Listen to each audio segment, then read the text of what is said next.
Good morning, dear students.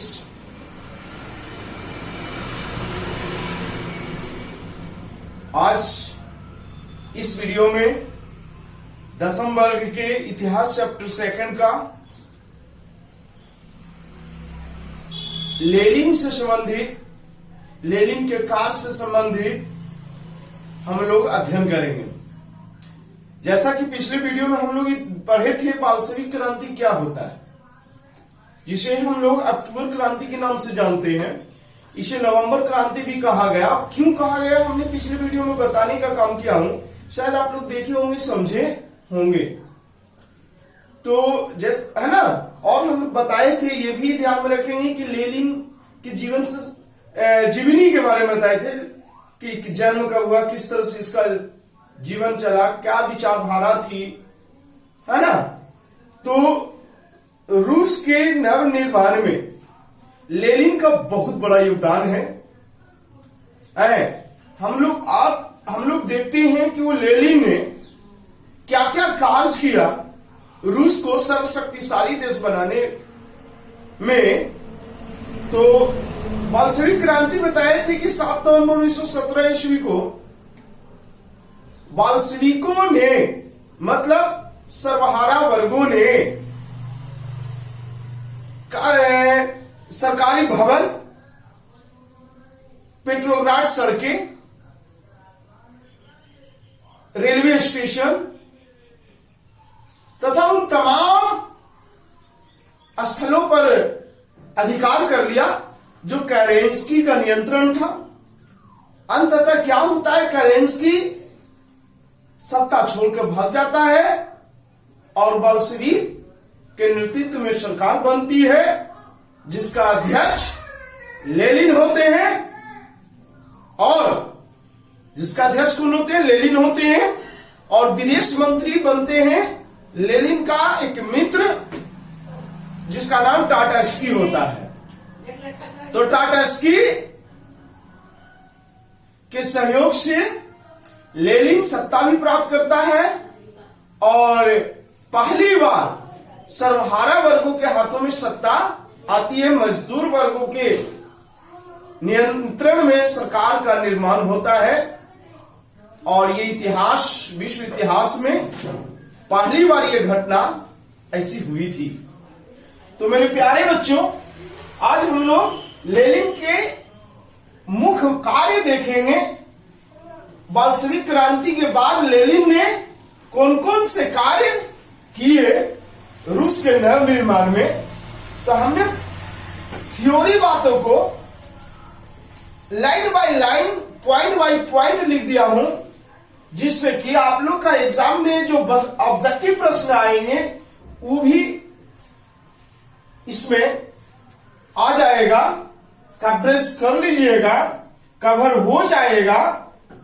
तो Lenin जब सत्ता पर कब्जा किया तो लेनिन का उत्तरदायित्व बढ़ गया। लेनिन के सामने कई प्रकार की समस्याएं थी। कुछ आंतरिक समस्या था तो कुछ बाह्य समस्या थी। इन सभी समस्याओं को लेनिन अपने दिमाग से, अपने उपलब्धि से निदान करने का सफल प्रयास किया, है ना।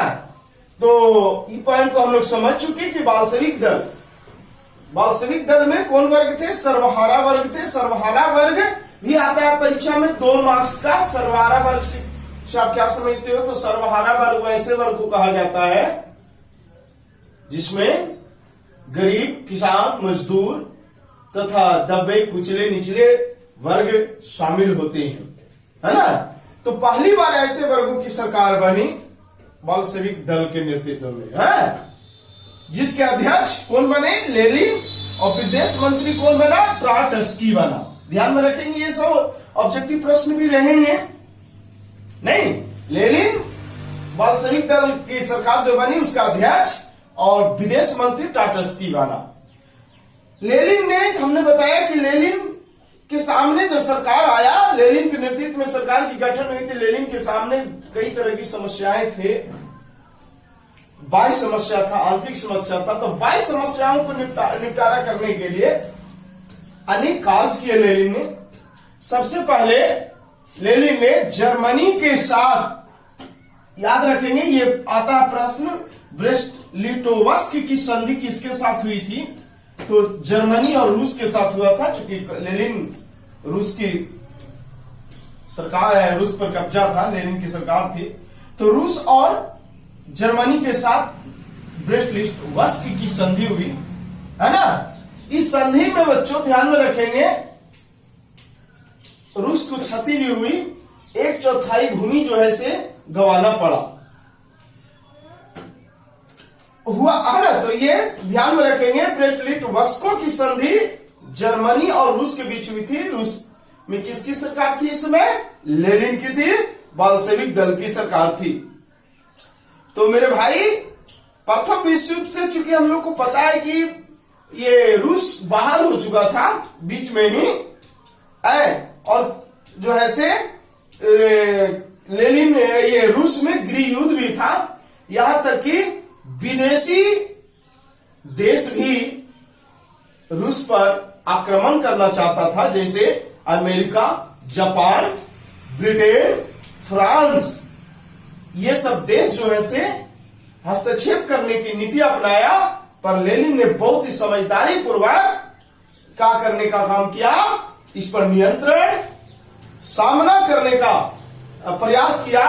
इसके लिए टाटस्की जो विदेश मंत्री था, इसने विदेशी हमला का सामना हेतु लाल सेना का गठन किया था। तो ये भी वस्तुनिष्ठ प्रश्न आते हैं, ऑब्जेक्टिव प्रश्न पूछे जाते हैं कि लाल सेना का गठन किसने किया था?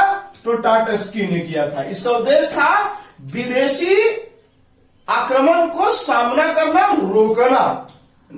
इस सेना का मुख्य उद्देश्य था, बाह्य देश जब आक्रमण करते हैं, हस्तक्षेप की नीति अपनाते हैं, तो वैसी कंडीशन में ये सेना उसका सामना करता। और ये लाल सेना का गठन किया किसने? स्थापना किया किसने? टाटस्की ने। ध्यान में रखने की जरूरत है। लेनिन ने आंतरिक विद्रोह को दबाने हेतु, अब देखिए जब बाह्य मामला थोड़ा निपटने लगा, निदान होने लगा, तो लेनिन ने अब देश के अंदर जो विद्रोह हो रही थी उसको दबाने के हेतु क्या किया? चेका का गठन किया। ये चेका भी एक प्रकार का पुलिस दास्ता का मतलब एक संगठन थी। क्या थी? गुप्त पुलिस संगठन थी। आता है परीक्षा में कि चेका का गठन कौन किया? लेनिन, है ना। आता है परीक्षा में चेका क्या था? तो गुप्त पुलिस संगठन था, गुप्त पुलिस दास्ता थी। ध्यान में रखेंगे। इसका उद्देश्य था देश के अंदर हो रहे विद्रोह को, आंतरिक विद्रोह को दबाना, उसको निपटारा करना। इसका गठन, चेका का गठन किया किसने? तो लेनिन ने किए। इस चीज पर हम लोग को ध्यान देने की जरूरत है।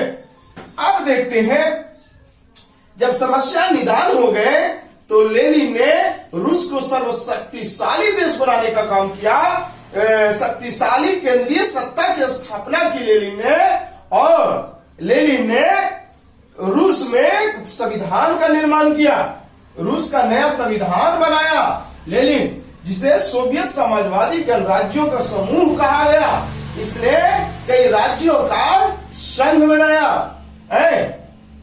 इसी संविधान में उसने 18 वर्ष से अधिक उम्र वाले नागरिकों को मताधिकार प्रदान किया, वोट देने का अधिकार दिया। संविधान में यह उल्लेखित कर दिया गया कि रूस में जो भी 18 वर्ष से अधिक उम्र वाले नागरिक रहेंगे, मजदूर रहेंगे या जो भी वर्ग रहेंगे, उसे क्या देने का काम होगा? क्या अधिकार मिला? वोट देने का अधिकार। काम का अधिकार को संवैधानिक बना दिया। लेनिन ने संविधान में यह उल्लेखित कर दिया कि काम का अधिकार जो है से संवैधानिक रहेगी। उत्पादन के साधनों पर, चूंकि लेनिन समाजवादी व्यवस्था की स्थापना करने का प्रयास किया है, इसी उद्देश्य से जब लेनिन के हाथों में सत्ता आई तो उत्पादन के साधनों पर, जितने भी प्रोडक्ट थे, उन साधनों पर जो निजी स्वामित्व होती थी, निजी व्यक्तियों का अधिकार हुआ करता था, उस अधिकार को ही समाप्त किया तथा उद्योगों पर मजदूरों का नियंत्रण स्थापित की, है ना, कि उत्पादन के सभी साधनों पर मजदूर का नियंत्रण रहेगा। इस तरह से लेनिन का सर्वश्रेष्ठ योगदान रहा है और योगदान को मैं बता रहा हूं, तो ध्यानपूर्वक समझेंगे, वीडियो को देखने का काम करेंगे। तो बच्चों, लेनिन ने और क्या क्या कार्य किए, नीति किए, जिसका रूस की किस्मत बदल गया। तो लेनिन ने धीरे धीरे कई संशोधित नियम को अपनाते चला गया।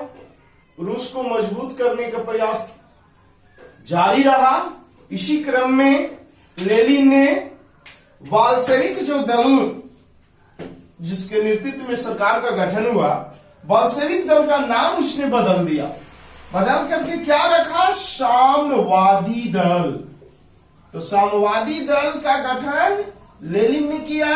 हालांकि इसका कोई गठन नहीं किया, बल्कि बाल्शेविक दल जो था उसी का नाम को बदल दिया। इसने लेनिन ने लाल रंग के झंडे पर, ध्यान से सुनिएगा, ये साम्यवादी दल का यही झंडा है, प्रतीक है कि लाल रंग के झंडे पर हंसुए और कच्ची हंसुए और हथौड़े को सुशोभित कर देश का राष्ट्रीय झंडा तैयार किया, जो साम्यवादी दल का, है ना, साम्यवादियों का प्रतीक है। ये, है ना, झंडा है काची भाई, लाल रंग के झंडे पर ऊपर कवर क्या होना है? कपड़े लाल रंग, और उस पर हंसुआ और हथौड़ा छापा हुआ रहता है। ये ऐसा राष्ट्रीय झंडा साम्यवादी दल का इंडिकेट करता है। उसने आदेश जारी किया और क्या क्या किए, मैंने किसानों पर भी, इन्होंने किसानों के जीवन में भी सुधार लाने का काम किया। इसलिए लेनिन ने आदेश जारी किया कि बड़े जो भूस्वामी हैं, माने बड़े बड़े भूमि के जो मालिक हैं, तो बड़े भूस्वामियों की भूमि किसानों के बीच में पूर्ण वितरित कर दिया जाए, दे दिया जाए, बांट दिया जाए। हालांकि उन जमीनों पर किसानों ने पहले से ही अपना हक जमा लिया था, पर कानूनी तौर से नहीं थे। अतः लेनिन ने कानूनी तौर भी दे दिया, अधिकार भी दे दिया। जब देश में, हालांकि लेनिन ने बहुत कुछ सुधार भी किया, और इस सुधार करने के क्रम में रूस की जनता कभी कभी विरोध भी किए, किसान विरोध भी किए, और इसी विरोध के क्रम में देश में कहीं कहीं भूखमरी जैसी स्थिति भी पैदा हुई। अतः जब भूखमरी जैसी स्थिति पैदा हुई, तो लेनिन ने अपने नीति में संशोधन भी करता रहा, और जो किया, संशोधन किया। एक बार सबसे महत्वपूर्ण इन्होंने जो संशोधन किया, जिससे रूस का नवनिर्माण में बहुत बड़ा योगदान मिला, तो वो नीति क्या थी? नई आर्थिक नीति, न्यू इकोनॉमिक पॉलिसी, जिसे नेप की कहते हैं। तो ऑब्जेक्टिव में भी प्रश्न आता है कि नई आर्थिक नीति के गठन किसने किया था? तो ये लेनिन ने किए थे, रूस को नवनिर्माण करने में। नहीं तो मेरे प्यारे बच्चों, आप लोग क्या करेंगे? कॉपी में याद कर लेंगे। अब हम लोग देखेंगे कि नई आर्थिक नीति ये लेनिन की कैसी नीति थी, और इसने इस नीति के अंतर्गत क्या क्या बातें हुआ। तो मेरे प्यारे बच्चों, लेनिन ने रूस का नवनिर्माण में नई आर्थिक नीति के गठन किया। वो नीति, नई आर्थिक नीति, जिसे नेप कहते हैं, 1921 ईस्वी में लेनिन ने नई आर्थिक नीति बनाया।